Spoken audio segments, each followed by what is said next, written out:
First time eh, sorry naman. Hello, good morning, good afternoon, and good evening. So meron ako ditong tatlong pomegranate.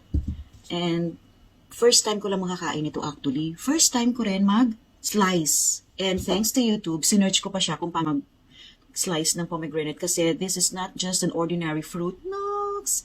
Hindi siya katulad ng mga apple, ng pears na you just have to slice it, ganun lang, tapos na, pwede na siyang kainin. Meron siyang ibang style kung paano siya i-slice. So ngayon, slice natin yung top, ganyan daw. One.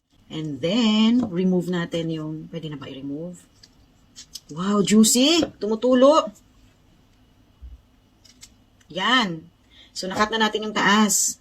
Tapos, meron siyang mga lines, sundan lang natin. Slice it here.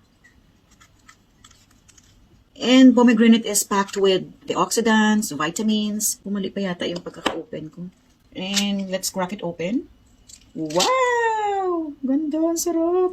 Tapos, meron tayong bowl here. Tapos, ipapakpak lang natin yan. Yan, see, nahuhulog na ang mga seeds. Makalat na siya pag pinukpok natin. So, may iba pang paraan para hindi siya makalat. Here's another way para hindi siya mag-messy. Kasi tingnan nyo naman, ang kalat.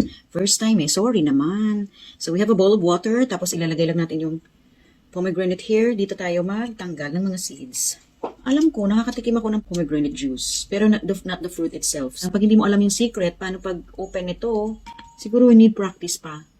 Pag lagi akong kakain ito, matututo din ako. Masasanay din ako paano mag-open ito. Slow, nice and easy.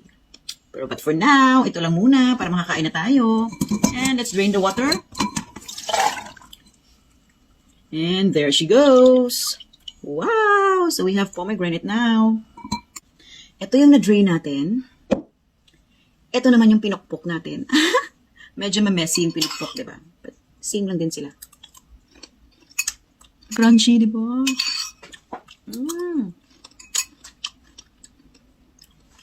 Pwede siyang ilagay sa mga salads. Vegetable salads.